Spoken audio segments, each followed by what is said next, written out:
Hotep, everybody. It is Sunday, September 21st, 2025. Welcome to the African History Network show, where we have a jam-packed show for you today. Today, we're going to talk about Charlie Kirk's anti-Black statements and political views. Now, we know on Wednesday, September 10th, 2025, conservative activist and co-founder of Turning Point USA, Charlie Kirk, was tragically shot and killed in Utah. He was at Utah Valley University having a rally, and unfortunately he was shot and killed. Now, since that time, numerous articles have been written about statements he's made in the past. Videos have been put out. You saw me on Roland Martin Unfiltered on Friday, September 12th, 2025. And also I was on Carl Nelson's show, The Big Show, on WOL AM out of Baltimore on Thursday, September 11th. And on both shows, this topic came up. So what we're going to do today is get deep into some of his anti-Black comments over the years, especially his comments about African-American women, accomplished, intelligent African-American women. Okay, so one of the articles that I posted on our Facebook fan page, the African History Network, comes from The Guardian, theguardian.com. Charlie Kirk, in his own words, prowling blacks and the Great Replacement Theory. Prowling blacks and the Great Replacement Theory. So we're going to start with that one. And you can go back and look at our Facebook fan page, the African History Network, as well as my YouTube channel, Michael Imhotep, IMHOTEP. And you can see my appearance on Roland Martin Unfiltered from September 12th, where we got deep into this conversation. Okay, let's look at this piece here from The Guardian from Thursday, September 11th, 2025. So this is called Charlie Kirk, in his own words, prowling blacks and the Great Replacement Strategy. And one of the reasons why I think it's important to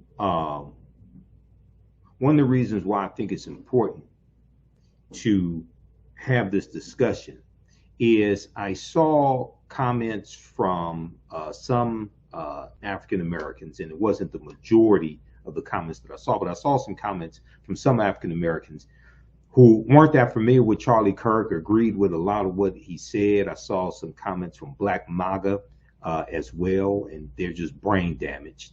So we're going to have this conversation to deal with this, okay? So let's take a look at this here. Charlie Kirk, in his own words, prowling blacks and the Great Replacement Theory. The far right commentator didn't pull his punches when discussing his bigoted views on current events. How Charlie Kirk turned campuses into cultural battlefields and ushered in Trump's assault on universities. Okay, so one of the things they talk about, they go through and deal with some of his different comments from his podcast show and different comments on different topics. On race, Charlie Kirk said, if I see a black pilot, I'm going to be like, boy, I hope he's qualified. Okay, because Charlie Kirk was against diversity, equity, and inclusion.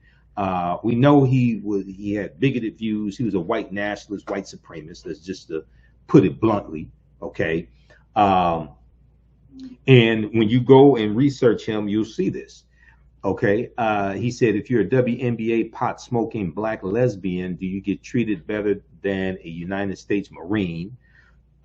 He said, happening all the time in urban America, prowling blacks go around for fun to target white people. That's a fact that's happening more and more. He said, if I'm dealing with somebody in customer service who's a moronic black woman, I wonder if she's there because of her excellence, or if she, or is she there because of affirmative action? Now, this quote here, talking about Joanne Reed from formerly of MSNBC, and Michelle Obama, Sheila Jackson Lee, this one got a lot of coverage since he was killed. Okay, and I talked about this on Roland Martin Unfiltered on September 12th, as well as on Carl Nelson's show. When you deal with people like Charlie Kirk, they have a hatred, an intense antipathy for intelligent, educated African American women, unless they capitulate to them like Candace Owens does. And she's not bright, she's not smart at all. Okay, people like Charlie Kirk, people like these white nationalists, white supremacists, they appeal to ignorant people. Okay, they appeal to ignorant people. They appeal to MAGA. Okay, and these are people who are easily duped. These are people usually don't have a deep understanding of history, economics, law, politics, things of this nature. They're easily duped and fooled. Okay, if we would have said that Joy Reid and Michelle Obama and Sheila Jackson Lee and Ketanji Brown Jackson were affirmative action picks, we would have been called racist. Now they're coming out, they're saying it for us. You do not have the brain processing power to otherwise be taken seriously. You had to go steal a white person's slot to go be taken somewhat seriously. Now, he said this on the Charlie Kirk show, July 13th, 2023. Now, when Junior Varsity Vance, J.D. Vance, when he guest hosted Charlie Kirk's show after Charlie Kirk was killed, he lied and said Charlie Kirk never said that. Okay. Okay, let's go to this clip here. Now, this is Junior Varsity Vance, J.D. Vance, who on the campaign trail, remember when he lied and said that the Haitians in Springfield, Ohio were eating the dogs and cats? Okay, so after Charlie Kirk was killed, J.D. Vance, Vice President J.D. Vance, guest hosted his late friend's show.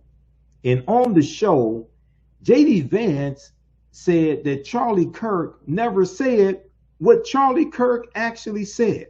Let's take a look at this. And I quote, the writer accuses Charlie of saying, and I quote, black women do not have brain processing power to be taken seriously. But if you go and watch the clip, the very clip she links to, you realize he never said anything like that. He never uttered those words. If we would have said that Joy Reid and Michelle Obama and Sheila Jackson Lee and Ketanji Brown Jackson were affirmative action picks, we would have been called the racist. But now they're coming out and they're saying it for us. They're coming out and they're saying, I'm only here because of affirmative action. Yeah, we know. You do not have the brain processing power to otherwise be taken really seriously. You had to go steal a white person's slot to go be taken somewhat seriously. Okay, so there you have it. J.D. Vance is shown that he has no clue what he's talking about, or he's just trying to dupe people. And what we see taking place is a whitewashing of a white nationalist ideology, a whitewashing of the legacy of Charlie Kirk. Okay, and we saw the well, some of y'all, so I didn't watch a lot of it. I saw clips of it on MSNBC. We saw the memorial service today in Arizona for Charlie Kirk. And there's a whole whitewashing taking place, just like they're trying to whitewash history, just like they're trying to and have been banning books dealing with African American history, the civil rights movement, slavery, things of this nature, just like they're trying to whitewash the Smithsonian Museum of African American History and some other Smithsonian museums to try to remove history that they don't like, that doesn't fit their narrative of American excellence and things of this nature. This is what they're trying to do. They're trying to whitewash and sanitize Charlie Kirk's legacy. Okay, now let's continue with some of Charlie Kirk's anti-black statements. Let's go back to this article from The Guardian. Okay, now let's see here. There's some other ones that I think there were some other ones that I had. Okay, on gun violence, Charlie Kirk said, I think it's worth it to have a cost of unfortunately some gun deaths every single year.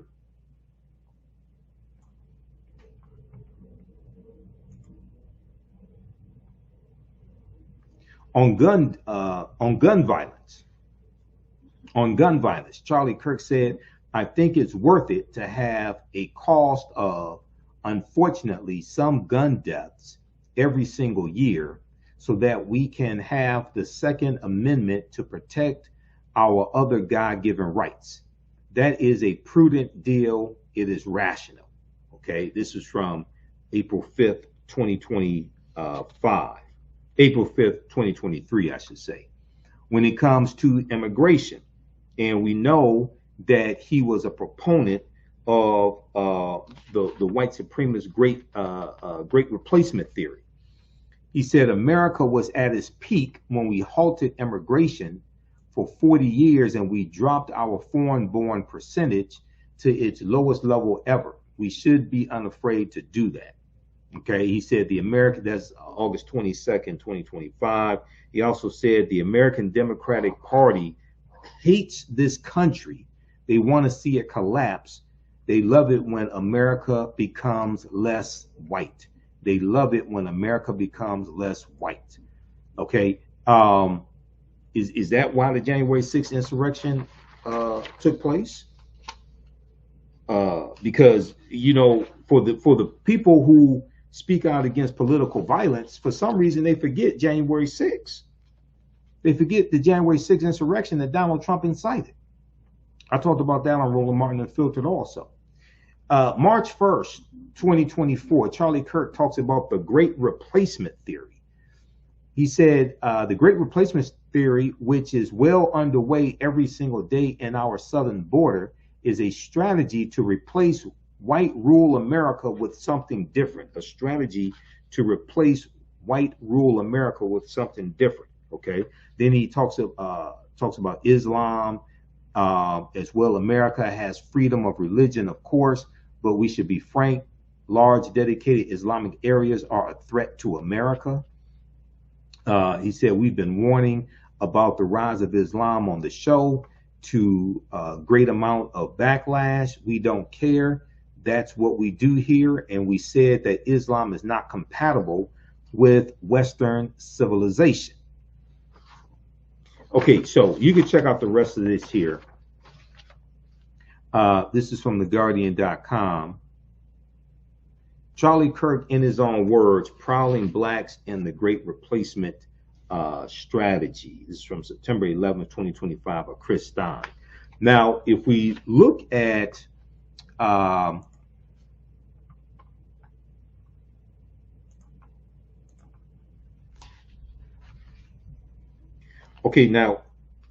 staying with the Great Replacement Theory, if we look at this piece here from the New York Times dealing with where Charlie Kirk stood on key political issues,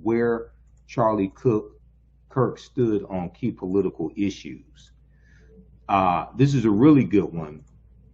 He also, I think, is in this piece that is one of these pieces he talks about George Floyd. We're going to talk about George Floyd as well, because he called George scumbag, and I got some history about George Floyd that a lot of people don't know.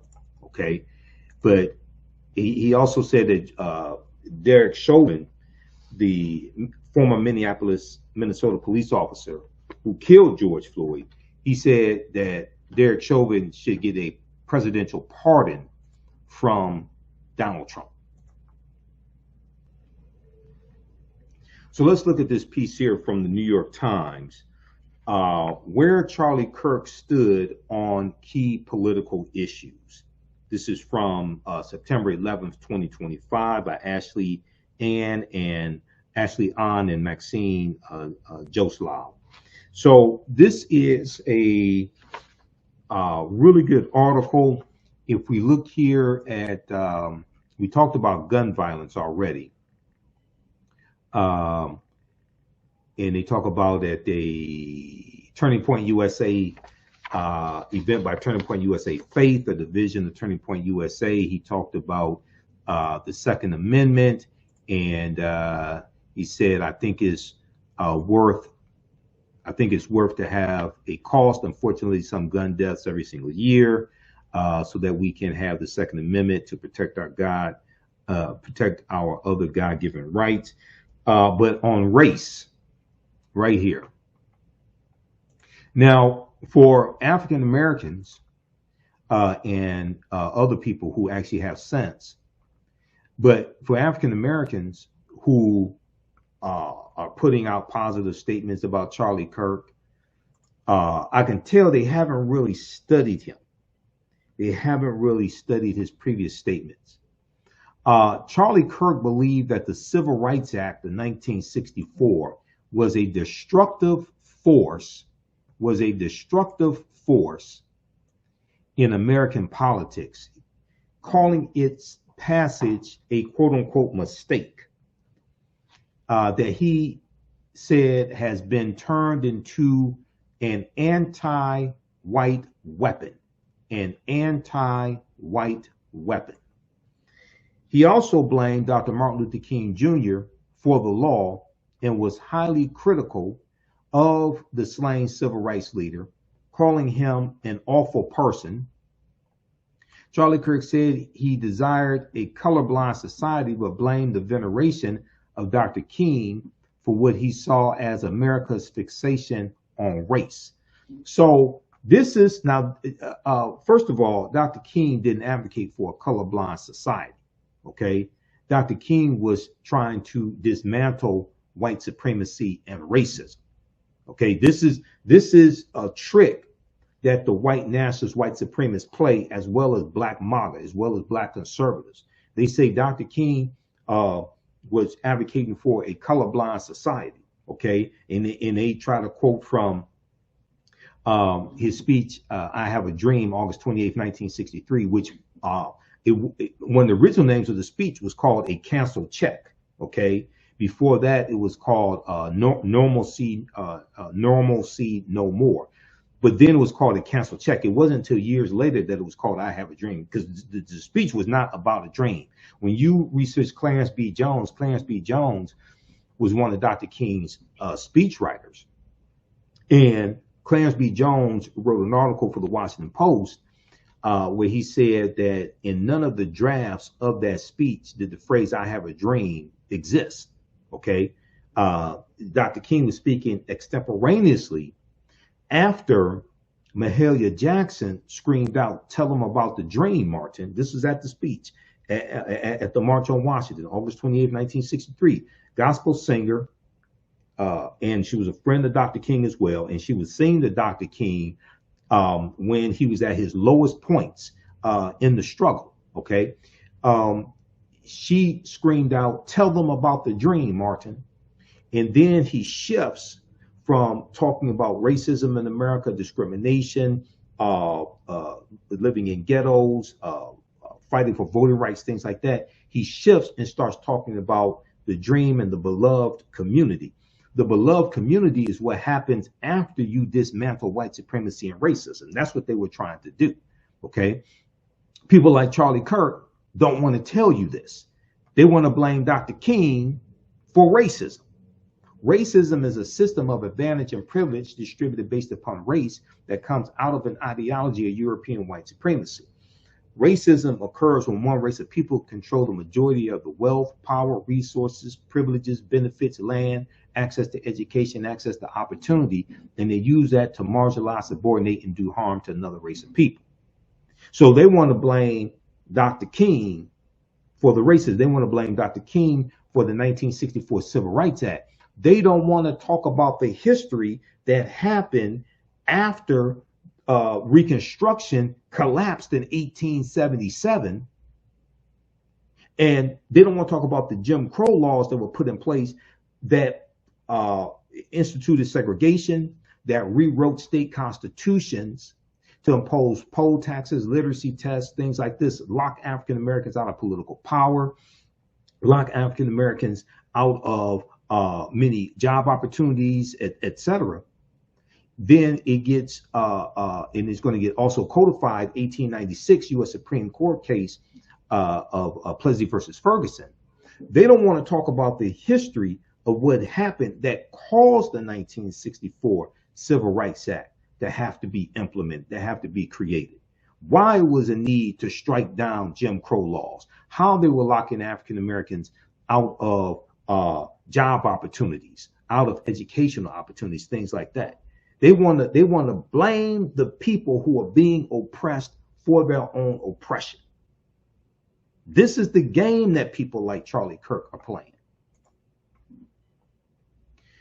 Okay, so he blamed Dr. King for the 1964 Civil Rights Act. And he says that Dr. King desired a colorblind society, okay, but blamed the veneration of Dr. King for what he saw as America's fixation on race. He doesn't blame the racists for America's fixation on race. He blames somebody that's fighting to make America better for everybody. Dr. King also, Charlie Kirk also was a staunch opponent of affirmative action, okay, which comes about 1965, Executive Order 11246, affirmative action, to fight against racism, okay? And he was highly critical of Supreme Court Justice Ketanji Brown Jackson, calling her a diversity hire who wasn't qualified to serve on the highest court, okay? She was highly qualified to serve on the highest court. Graduate of Harvard, highly qualified to serve on the highest court. Charlie Kirk was a community college dropout, okay? Understand. And you have a lot of these uneducated white men and some uneducated white women, but especially uneducated white men who are highly insecure and feel intimidated by intelligent, educated African Americans. And see, this is the game that people like him play. Okay, now there was a piece from I deal with this in January and February when I deal with, especially January when I deal with Dr. King Day. There was one about 5 myths about Dr. King, I think it was called. Let me find this one here. 5 myths about Martin Luther King Jr. This is from the Washington Post. Let me make sure this is the right one. Okay.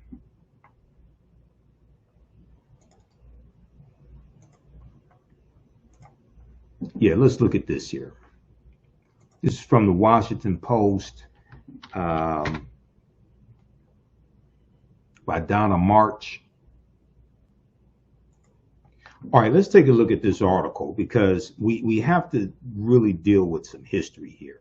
5 myths about Martin Luther King. This is from January 15, 2016 by Donna March for the Washington Post, okay? And myth number 1 that she deals with is King believed in a colorblind society. Since his death, Dr. King has emerged as a triumphalist figure used to reassure us that the United States has transcended its history of racial strife. Of all the minister's powerful oratory, these words from his speech at the Lincoln Memorial in 1963 are some of the most cited. Okay, he talks about, I have a dream that my 4 little children will one day live in a nation where they will not be judged by the color of their skin, but by the content of their character, end quote. But interpretations of this quote vary radically. Conservatives, including Ronald Reagan, have enlisted it to rationalize opposition to diversity programs. In 1990, African-American pundit Shelby Steele titled his anti-affirmative action memoir, The Content of Our Character, A New Vision of Race in America. But Dr. King knew that the economy was not colorblind, and he believed that the Civil Rights and Voting Rights Acts would not eliminate racial disparity. After 1965, King fought against crisis levels of Black unemployment in the Watts areas of Los Angeles. He also fought for open housing in Chicago and in support of striking Black sanitation workers in Memphis, Tennessee. At the end of his life, he became particularly disheartened by the racial barriers to housing and jobs in the urban North and West. King's speech to Memphis sanitation workers a month before his 1968 assassination on the economic disparities between Blacks and whites is a better measure of his mature thought. His words could have been written in the aftermath of the 2008 financial crisis, quote, where there is a vast unemployment and underemployment in the Black community. They call it a social problem, okay? When there is a vast unemployment and underemployment in the Black community, they call it a social problem. When there is vast unemployment and underemployment in the white community, they call it a depression. All right. Okay, so that's Dr. King's speaking. Dr. King explicitly linked racism to economics in ways that remain sharply relevant. In his view, only direct intervention by a strong federal government could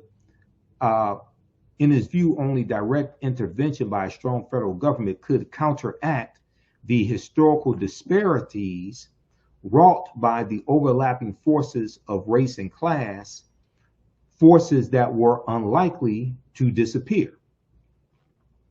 Okay, so check out the rest of this. They go through and dispel other myths about Dr. King. Okay.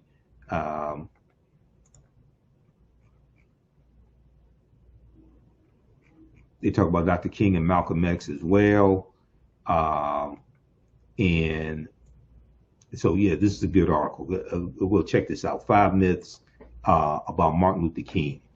This is by Donna Murch for the Washington Post.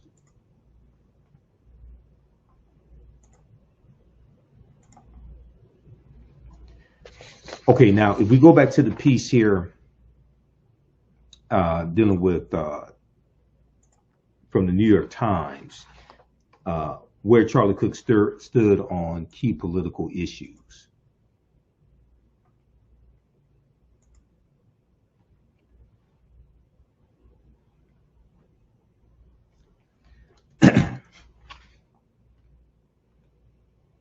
Where Charlie Kirk stood on key political issues. Okay, so he was against DEI, diversity, equity, and inclusion.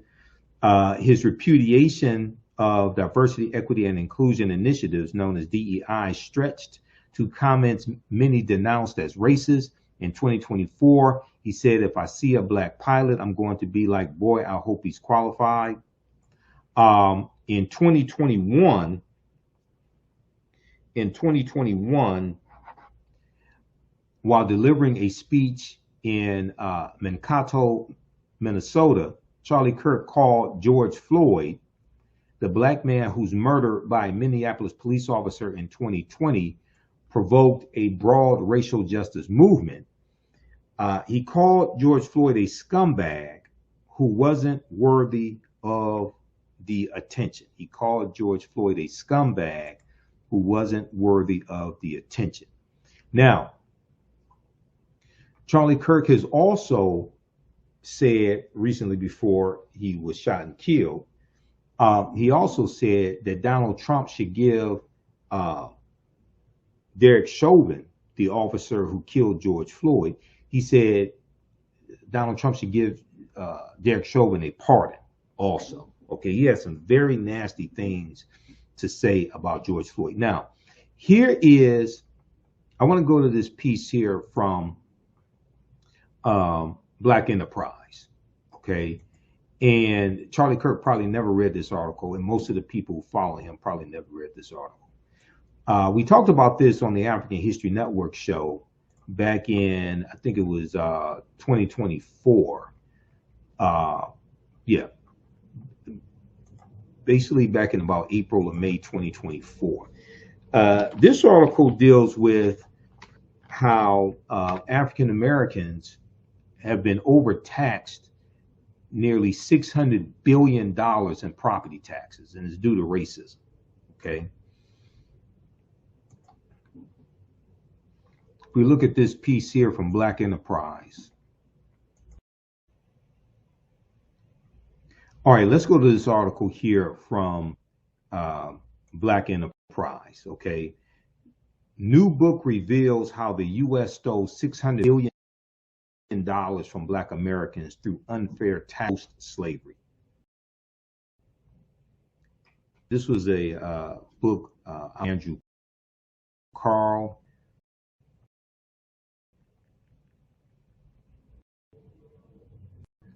Okay, in this article, new book reveals how the U.S. stole $600 billion from Black Americans through unfair taxes post-slavery, from unfair tax slavery. Okay, so this is a book by Professor Andrew Carl.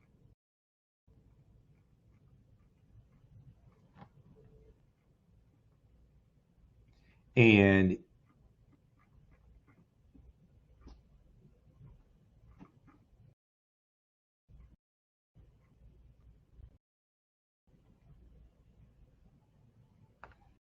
this is Andrew Carl, Professor of History and African American Studies at the University of Virginia, in his new book, which describes how the nation's ongoing racial wealth gap, okay, how U.S.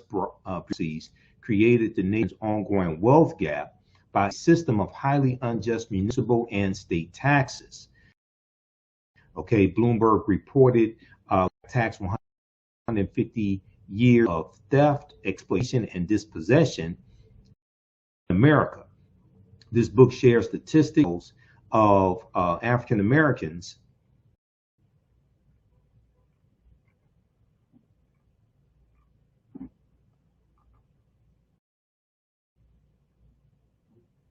Okay, this tells the story of Black American land ownership and pushed laws and practices dating back to the Jim Crow era. Okay, now these are things that Charlie Kirk and people like him don't want to talk about. They don't want to talk about the laws and policies that were put in place, locked African Americans out of land ownership, overtaxed us, discrimination when it comes to getting housing mortgages, how we were discriminated against when it came to using our GI Bill benefits after World War II, okay, to buy homes in newly formed suburbs so that we could acquire a property and gain wealth, things like that, like white people were able to do. Okay, one of the things he talks about here, the book pairs personal municipalities nationwide that used complex tax collection to fund distribution to white land and property owners, and the economic dynamics spanning over a century of U.S. history. Okay. Starting in the late 19th and early 20th centuries, unfair tactics were used to doubly disadvantage black landowners by artificially inflating profit for tax calculation.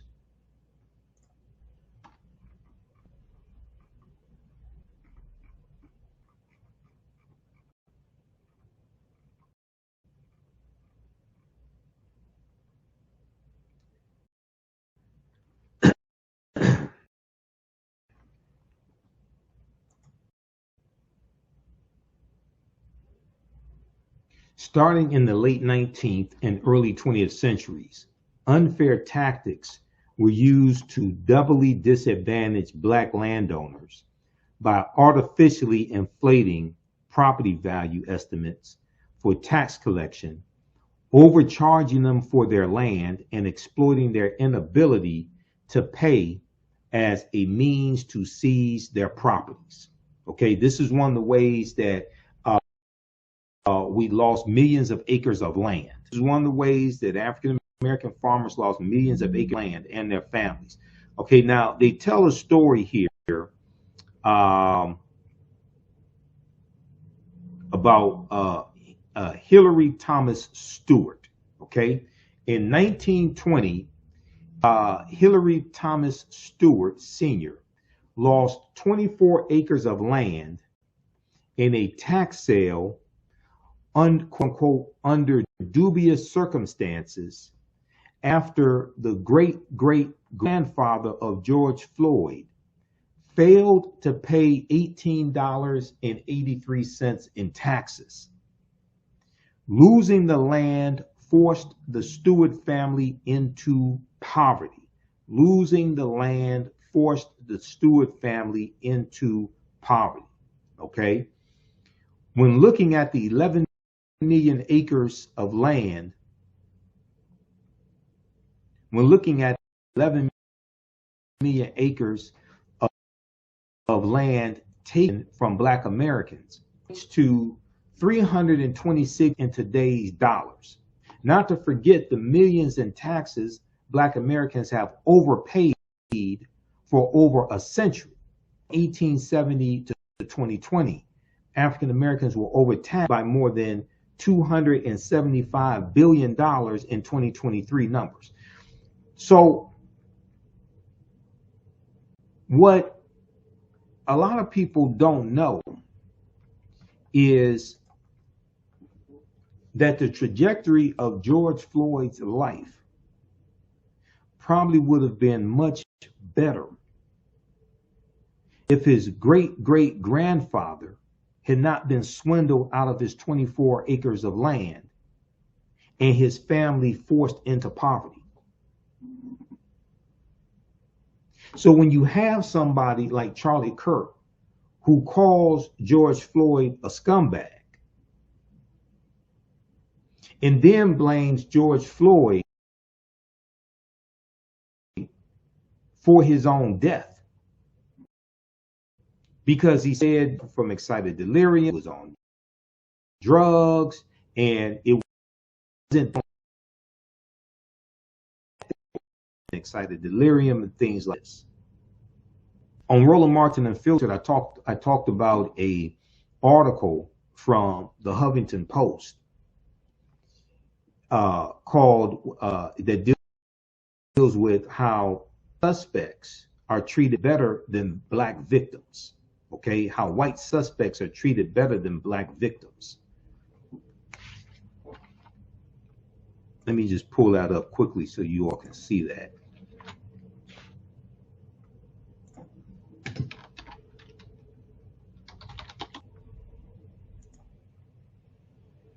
All right, let's take a look at this article here from the Huffington Post. When the media treats white suspects and killers better than Black victims.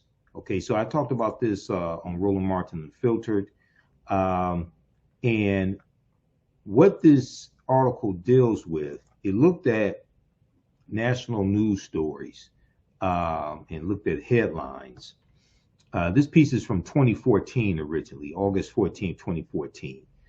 And what it deals with is how the media oftentimes goes out of their way to show how it's so much out of the character of a white suspect who killed people to exhibit that behavior. But when it's an African American that's the victim of violence or has been killed, they'll dig deep into their history to show, to blame them for their own deaths. Okay. News reports often headline claims from police. Let's see, let's back up here for a minute.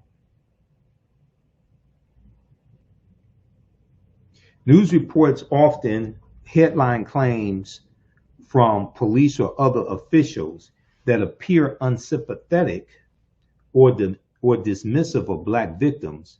Other times, the headlines seem to suggest that Black victims are to blame for their own deaths, engaging in what critics sometimes allege is a form of character assassination. When contrasted with media portrayal of white suspects and accused murderers, the differences are more striking. News outlets often choose to run headlines that exhibit an air of disbelief, okay? Headlines that exhibit an air of disbelief at an alleged white killer's supposed actions. Sometimes they appear to go out of their way to boost the suspect's character, carrying quotes from relatives or acquaintances that often paint even alleged murderers in a positive light.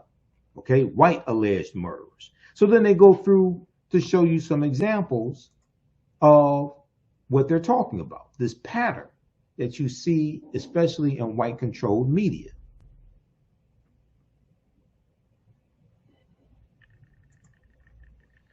Alabama suspect brilliant but social misfit. Montgomery's latest homicide victim had history of narcotics abuse, tangles with the law.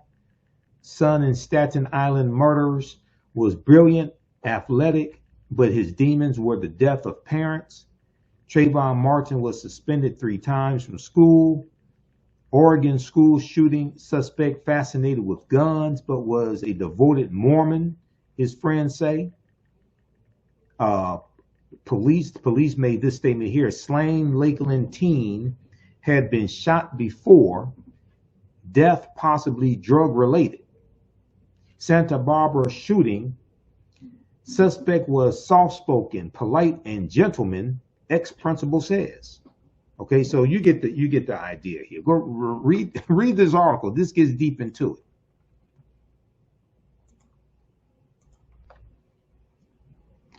All right, if we go back to the piece here from the New York Times, and then I want to go to the segment from Roland Martin and Filtered.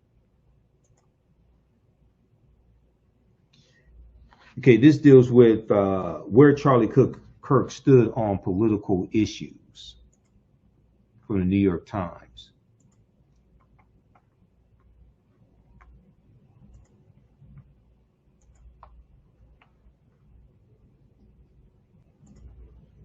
Okay, so he talked about George Floyd. He talked about when we deal with anti-Semitism, Charlie Kirk was repeatedly accused of anti-Semitism, including by fellow conservatives. He was a proponent of the Great Replacement theory, a once fringe conspiracy theory positing that Jews are trying to replace white Americans with non-white immigrants. That ideology motivated the gunman who killed 11 worshipers at a Pittsburgh synagogue in 2018. Okay. All right. So check out, let's see. So we have that. And then his comments on Islam as well.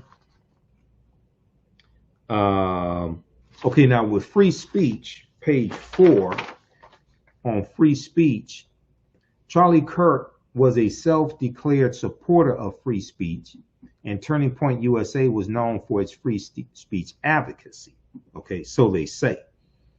The group was known for placing giant rubber beach balls on campuses and invited students to write comments on the balls in a symbolic way of exercising their free speech rights. Charlie Kirk also invited students to debate him, supporting reasonable disagreements. Now, usually these so-called debates, okay, usually Charlie Kirk wasn't debating professors. He usually wasn't debating law school professors, attorneys, historians, people with PhDs in history, things of this nature. Okay, he's debating freshmen, sophomores in college. He usually wasn't debating graduate students. He usually wasn't debating people who were experts in the areas that he's talking about. Because when you go through and look at even on college campuses, the so-called debates that he had, and if you watch him on the show, a lot of this stuff is just nonsense. And it appeals to a dumbed down audience. It appeals to a lot of people who are not college educated, who don't understand history, who don't understand law, who don't understand economics, and don't really understand politics. This is who this appeals to. Okay, in several instances, Charlie Kirk has used the First Amendment to sue universities that tried to block his presence. Critics have argued that Charlie Kirk's promotion of free speech was tinged with hypocrisy. Okay, just like with Donald Trump on Inauguration Day saying that they're bringing back free speech and Republicans were supposed to be for free speech and against cancel culture, things like this. And now you have Jimmy Kimmel's show, Jimmy Kimmel Live, who was suspended because of comments he made about Charlie Kirk. You have Trump trying to get people canceled, Stephen Colbert's show on CBS, things of this nature. But they were supposed to be for free speech. No, they're hypocrites. It's only free speech when they say it. Critics have argued that Charlie Kirk's promotion of free speech was tinged with hypocrisy, pointing to Turning Points USA, quote unquote, professor watch list, the professor watch list, in which students were asked to list professors with leftist positions. I thought you all were for free speech. Okay? And Dr. Stacy Patton was on that list, African-American female professor. And I posted about this on my Facebook fan page, the African History Network. We're going to go to that article here. So this was a piece from AtlantaBlackStar.com. Now, Stacy Patton is a professor and a writer. She posted on her Facebook page about this, and then AtlantaBlackStar.com picked up the article. So we shared one of the original posts on social media platforms, and then also I shared the piece from AtlantaBlackStar.com because she talked about the vile messages that she got from some of Charlie Kirk's supporters because she's on the professor watch list. So if we look at this article here from Atlanta.com,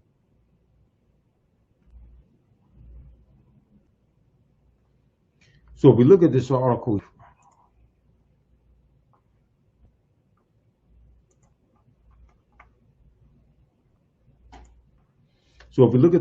here from AtlantaBlackStar.com called So Vile, MAGA Maniacs Go After Black Professor After She Says Charlie Kirk and His Followers Terrorized Her for Months. Okay, so this is Dr. Stacy Patton, and it's dealing with the social media post that she made. This article is from September 14th, 2025. An author, speaker, and professor at Morgan State University and Howard University is facing a brutal onslaught from MAGA from the MAGA sphere after posting a statement about the violent threats she received after right-wing influencer and political extremist Charlie Kirk added her to his so-called Professor Watch List, also known as his digital hit list last year, okay, in 2024. Stacey Patton's post comes just days after Charlie Kirk was gunned down at a speaking engagement at Utah Valley University in Orem, Utah, on Wednesday, September 10th, as he discussed mass shootings in the U.S. I am on Charlie Kirk's hit list, Stacey Patton wrote to her more than 200,000 Facebook followers.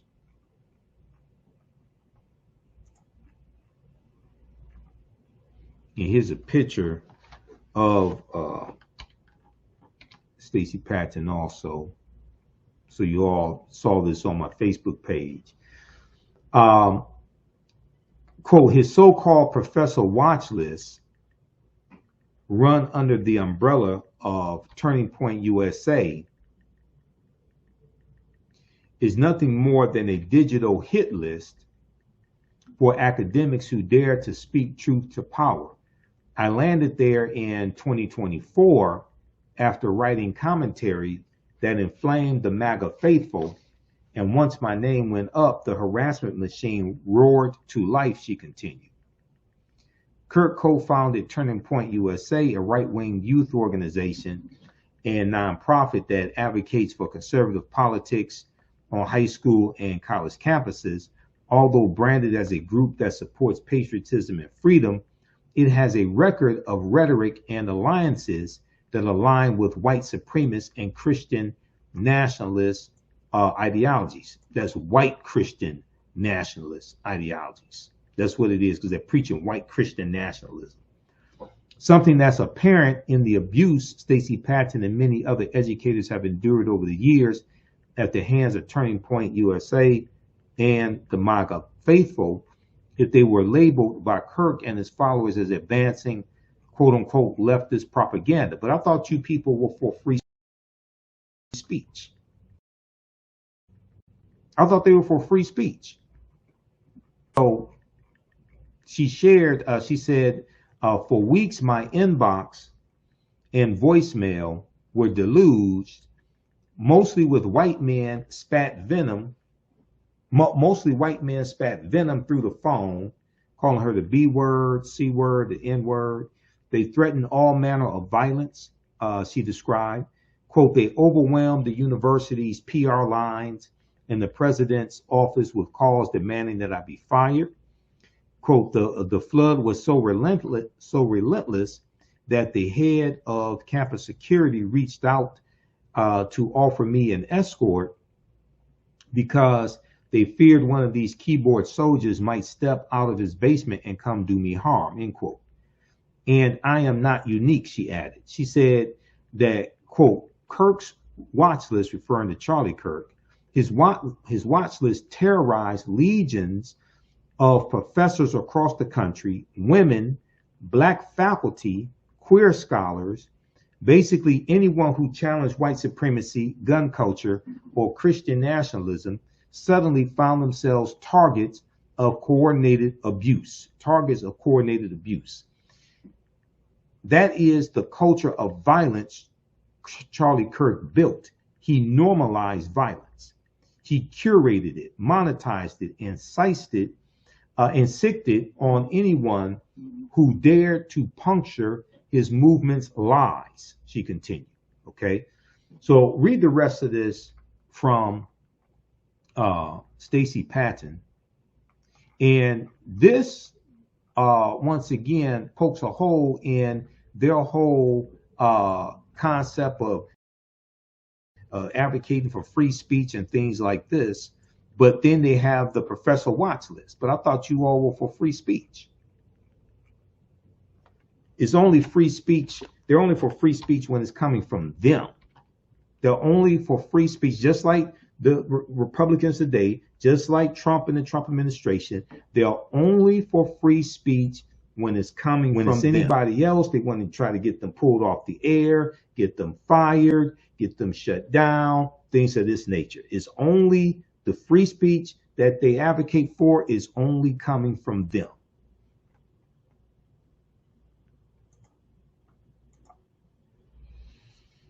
All right, now I want to go to this segment from Roland Martin Unfiltered, where Roland broke down the history of anti-black statements that Charlie Kirk has made. And he was talking to Lauren Victoria Burke on this show. This is from last week. GOP political theater, Dems boxed in as Republicans put sanitized Kirk resolution. I think this is the right one. It also looks like you had a lot of Democrat pushback to what was going to go down, because earlier when you and I talked, it was sort of like, all right, we're going to move forward this vote. And it seems, you know, after we did our live, after it hit social and other places, all of a sudden Democratic leaders realized, oh, we got a problem. Well, yeah, Roland, it seemed to go from, okay, vote your conscience, do what you want to do. Maybe they were assuming the members were going to vote yes. You know, when you read some of this language about, look, political violence is wrong, you know, this is terrible, that's hard to vote against, right? I mean, that's part of this. That's hard to vote against statements like, wow, let's make the statement that political violence is wrong. Well, I think every member, Republican and Democrat, would agree with that and make that statement. But the problem is, if you listen to the quotes of Charlie Kirk, and particularly with regard to quotes with regard to black women, but not only those quotes, that's problematic. And it's also problematic when you have constituents who don't know all the details of all of this stuff. They've seen the clip reels of Charlie Kirk. There was another one that came out last night that Tara Setmeyer put out there that was just running the things that he has said over the years. That is hard to explain to your constituents who are seeing this person on social media say negative things, very biased things, very racist things about members of the black community. And then you voted to honor him. I mean, you know, everyone understands that your member of Congress is against violence. Nobody was for what they saw happen on that video last week. Absolutely nobody. But the Republicans are trying to make this a one-sided argument that the Democrats are all Antifa, that the Democrats are pro-violence, and that is why they're trying to sort of corner them into this vote. All right, so you made a point about what Tara Setmeyer posted last night. It's about a 6-minute video. I actually want to play that so people can actually hear for themselves. So this is what she posted on Twitter last night. One more thing that's on my mind tonight, and conservatives everywhere, the idea that people are saying, well, he was an extremist, or he was a racist, or he was a Nazi, or a misogynist, whatever. Charlie Kirk was a mainstream conservative Republican. He had views that are held by tens of millions of people, including more than half the country in the last election. If I see a black pilot, I'm going to be like, boy, I hope he's qualified. It begs the question, when you see a black pilot, you wonder, you say, I hope they are qualified. And in the spirit of affirmative action, we have Ramon and Cadillac are your two pilots. They've never flown before, but they are black. If I'm dealing with somebody in customer service who's a moronic black woman, is she there because of her excellence, or is she there because of affirmative action? I'm only here because of affirmative action. Yeah, we know you do not have the brain processing power to otherwise be taken really seriously. The war on white people continues. You had to go steal a white person's slot to go be taken somewhat seriously. We are raising a generation of weak people like Simone Biles. LeBron James is a self-interested, narcissistic, and we know he's not very smart. You're representing your nation. You're selfish sociopath, not very bright, not wise, not somebody of good character. She is a shame to the country. Blacks in America did not have the same rights they had today. Data shows they were actually better in the 1940s. Let's get loud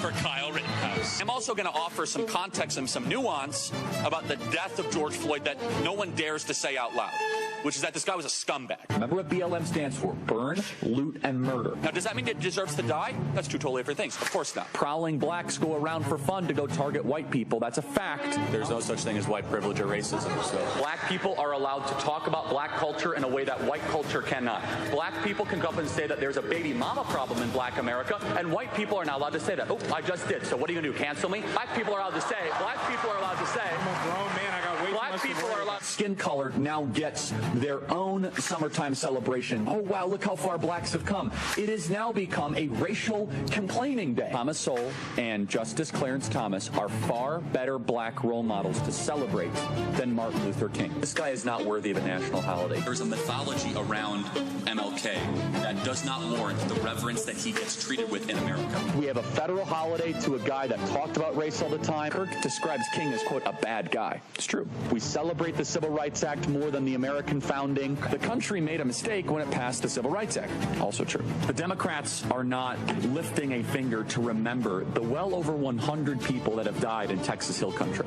The death toll likely would not have been as high if it wasn't for DEI. Ketanji Brown Jackson is what your country looks like on critical race theory. You're going to remove my appendix and you're a black lesbian. Ketanji Brown Jackson is an embodiment of the tyranny that we currently live under. She's an ideological, unintelligent, yet confident fanatic. Why does Kirk believe passing the Civil Rights Act was a mistake? Now, again, apparently they don't listen to the show because we do that at least once a week, right? So she wants to be the first ever black woman on the Supreme Court, yet she won't even admit that she's a woman.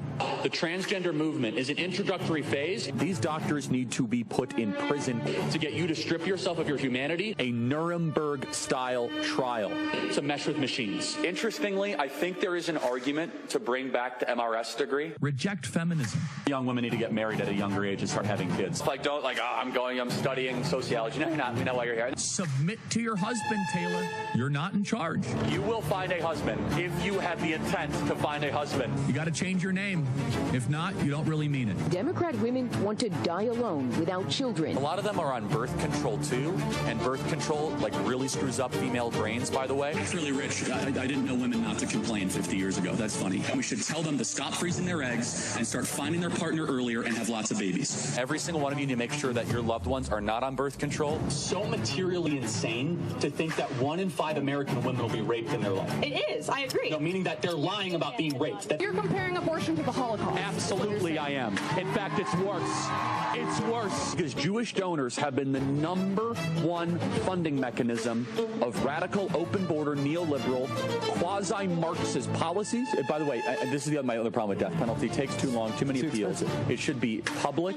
It should be quick. It should be televised. At what age should you start to see public execution?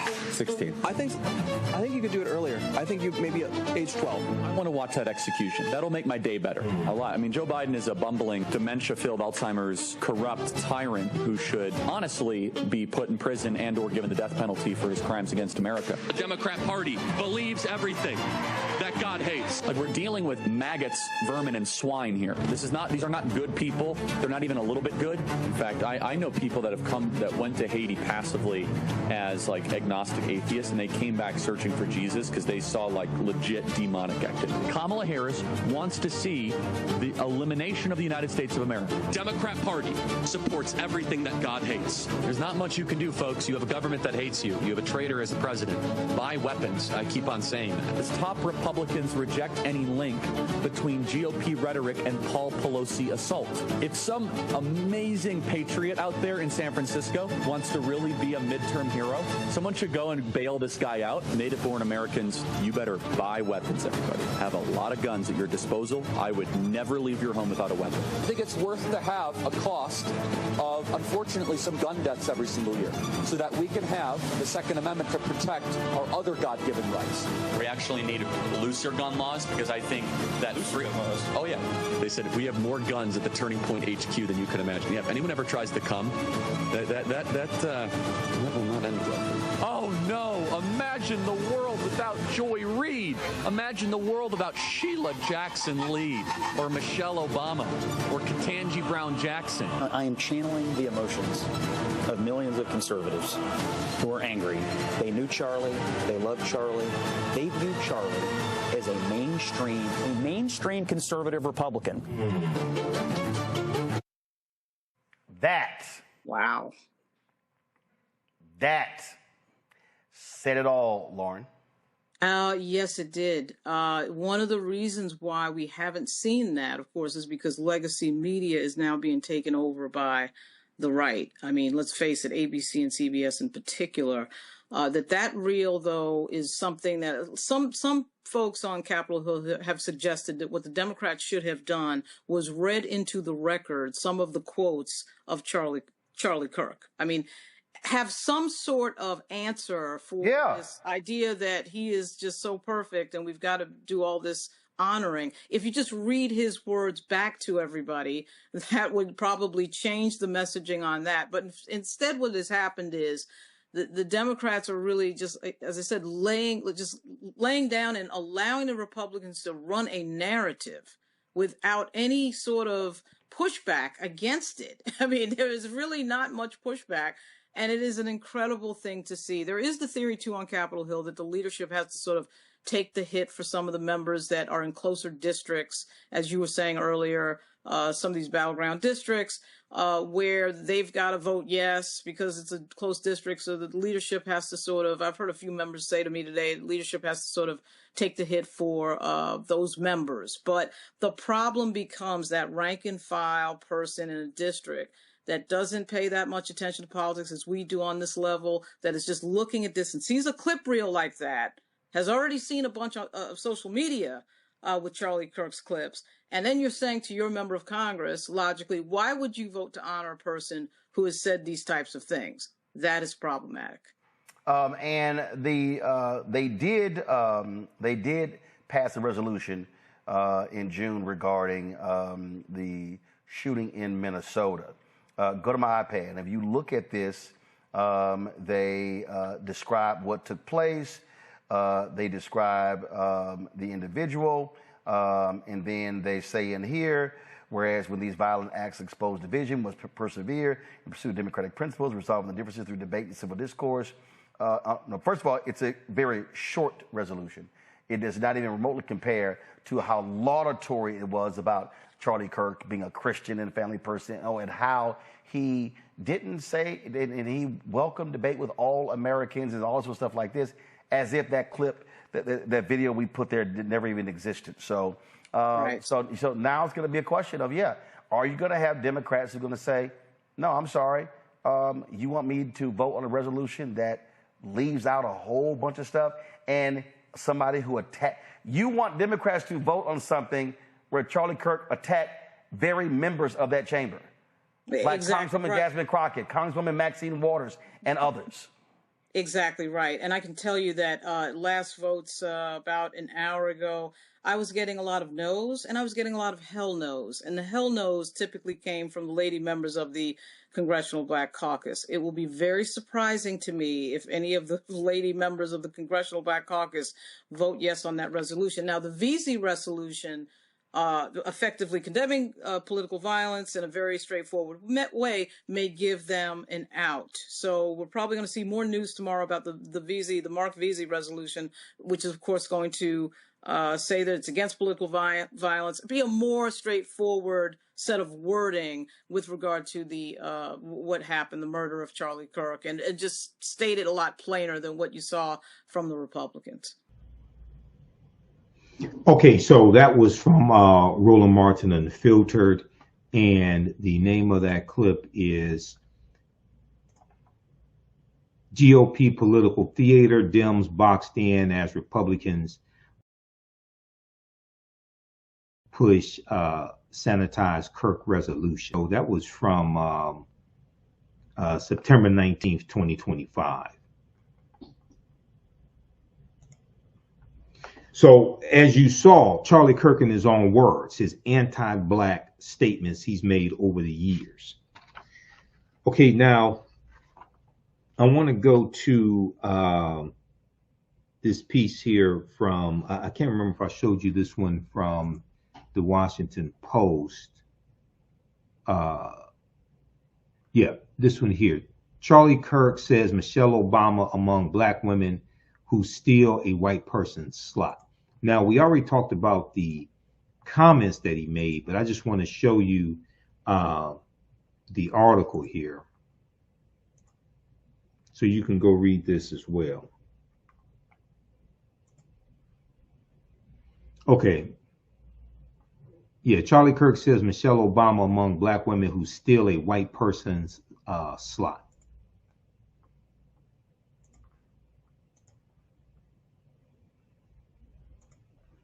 And okay, the far right commentator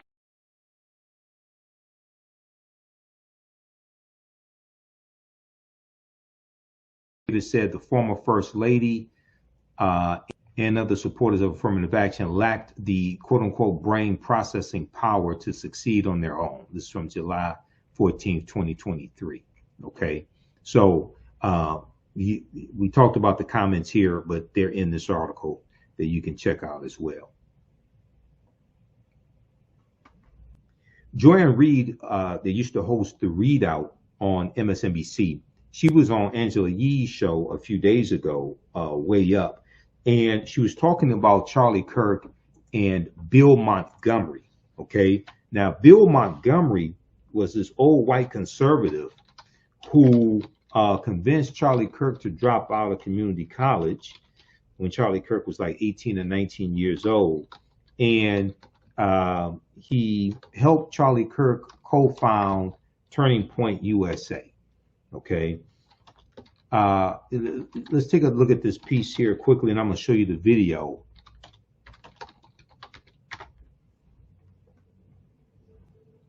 This is from Economic India Times. Or the Economic Times. Let me see.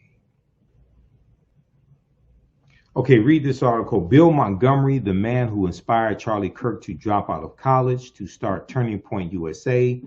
All you need to know about Trump allies mentor. Okay, and this is from September 10th, 2025, Economic Times. And it goes through and breaks down this history. Okay. Yes. Now, talk about that watch list, because I don't know if people really know about this. Right. And first of all, what you have to understand about Charlie Kirk is the reason he dropped out of junior college at 18 years old is because he was discovered by a man named Bill Montgomery, who was a Tea Partier, a very rich, I think probably billionaire, who spotted him when he was in high school spouting free market conservative ideas and convinced him, became his mentor. This man was 72 years old, and he gave him $4.7 million to start Turning Point USA. And the first thing that Turning Point USA did, they started this in 2012. This is when Barack Obama was running for re-election, and a lot of the right were really fearful that he had the youth on their side. What they had was Rush Limbaugh, whose audience was much older. So what they decided they needed to do was take that Rush Limbaugh energy, right-wing talk radio, and get it with the young people, right? Mm-hmm. And get it on the campuses. And the right has always been angry that they feel college campuses are too liberal. So Turning Point USA was really started by the 72-year-old man, Bill Montgomery, but he was the face, Charlie Kirk. And what they did was they sent him onto campuses to try to argue for the free market. When that didn't really take off, he eventually turned to things that are easier to sell. Racism, sexism, misogyny, just hate talk. But that started to make it take off. And during the pandemic, he really blew up. That is where he came from. And so, one of the projects that Turning Point USA created that still exists to this day is what they called a campus watch list. And what that is a snitch list. They basically encourage people on college campuses who are conservative to report on their professors who they think are too liberal, who spout liberal ideas. They put their names, their addresses. In some cases, they dox them, and they encourage them to be attacked. And so some of the people on that watch list, who are mainly black women, brown folks, gay folks, people who are minorities, are on that list. They've been doxxed. They've been terrorized. People have reported getting death threats from being on that list. All right, article for Vanity Fair. And Professor Hunter Adams sent this to me, and then also my friend Amisha Cross, who you see on MSNBC sometimes. Amisha Cross posted this article as well on her Facebook page. I want to go to this here from Vanity Fair. Writer Ta-Nehisi Coates did a deep dive into Charlie Kirk's history and past comments and how his legacy is being sanitized. And I'm just going to share an excerpt from this with you. You can check it out.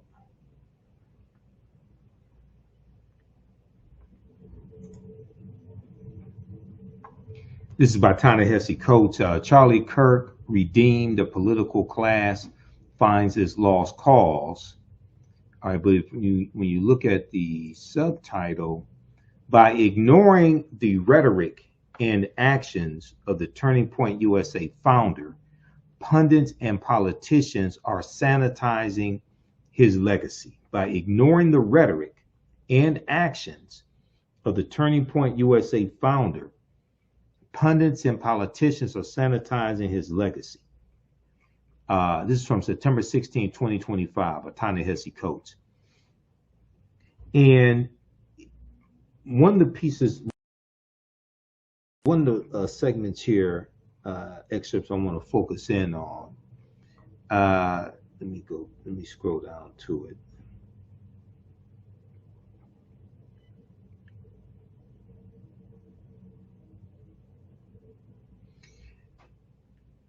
It's not just, for instance, that Kirk held disagreeable views, that he was pro-life, that he believed in public executions, or that he rejected the separation of church and state.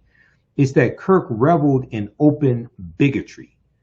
Charlie Kirk reveled in open bigotry. Indeed, claims of Kirk's civility are tough to square with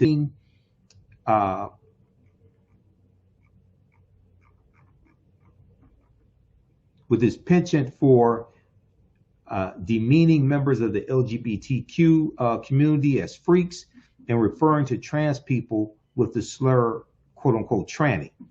Faced with the prospect of a Kamala Harris presidency, Charlie Kirk told his audience that the threat had to be averted because Harris wanted to, quote, kidnap your child via the trans agenda, end quote. Okay, so, but he also had anti-Black sentiments as well, and Islamophobic sentiments. There's a segment here, okay, right here. Kirk habitually railed against, quote unquote, Black crime, claiming that, quote, prowling Blacks go around for fun to target white people, end quote. He repeated the rape accusations against Yusef Salaam, a member of the exonerated Central Park Five, who is now a New York City councilman, calling him a quote unquote disgusting pig who had gotten away with gang rape, end quote. Now, I don't know if Charlie Kirk accused Donald Trump of sexually abusing E. Jean Carroll, because Donald Trump was found liable in court, in civil court, for sexually abusing her. I don't know if Charlie Kirk wanted to talk about that. Whatever distaste Charlie Kirk held for Blacks was multiplied when he turned to those from Haiti. Whatever distaste Charlie Kirk held for Blacks or African Americans was multiplied when he turned to those from Haiti, people of African descent. Haiti was, by Kirk's lights, a country, quote, infested with demonic voodoo, end quote, whose migrants were raping your women and hunting you down at night, end quote. These Haitians, as well as undocumented immigrants from other countries, were, quote, having a field day, end quote, per Kirk, and coming for your daughter next. Coming for your daughter next. The only hope was Donald Trump, who had to prevail lest Haitians become your masters. The point of this so-called mastery was as familiar as it was conspiratorial, quote unquote, great replacement agenda, Charlie Kirk howled, one that sought to make the country more. The southern border was the dumping ground of the planet. Okay, direct quote from Charlie Kirk, the dumping ground of the planet, he claimed, and a magnet for the rapists, the thugs, the murderers, fighting age males. Quote, they're coming from across the world, from China, from Russia, from Middle Eastern countries, he said. And they're coming in, and they're coming in, and they're coming in, and they're coming in. You can probably imagine where this line of thinking eventually went. Okay. All right. So check out the rest of this piece from Ta-Nehisi Coates. He gets deep into it in Charlie Kirk talking about an anti-white agenda, going on and on about black people, his anti-black comments, etc.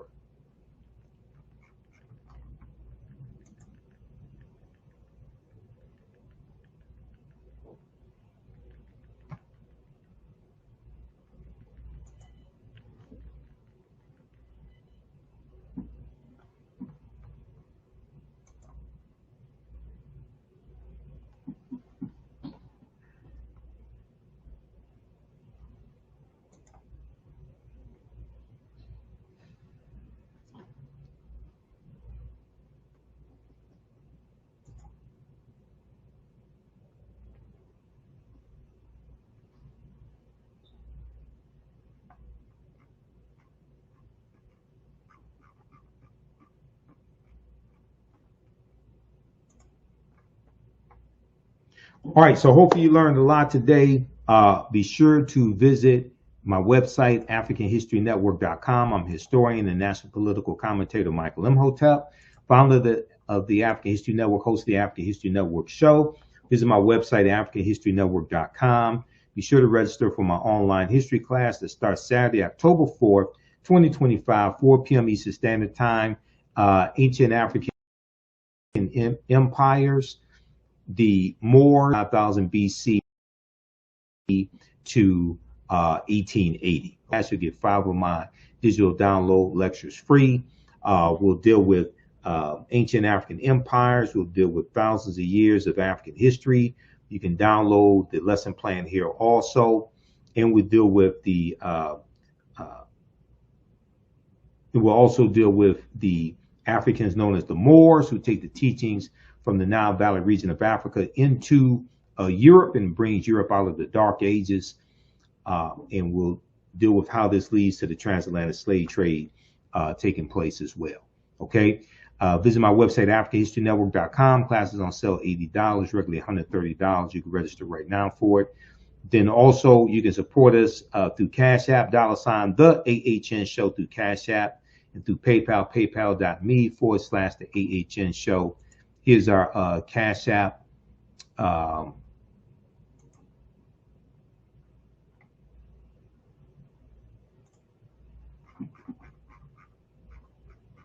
visit my website, AfricanHistoryNetwork.com, AfricanHistoryNetwork.com. You can register for the online history class that I teach on Saturdays.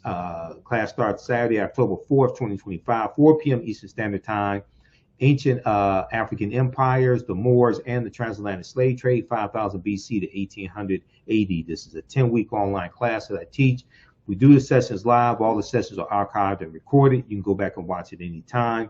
We deal with thousands of years of history and what leads up to the transatlantic slave trade taking place. And we deal with the 800-year occupation of Europe by the Africans known as the Moors, who take the teaching from the Nile Valley region of Africa into Europe. And these teachers are going to bring Europe out of the Dark Ages.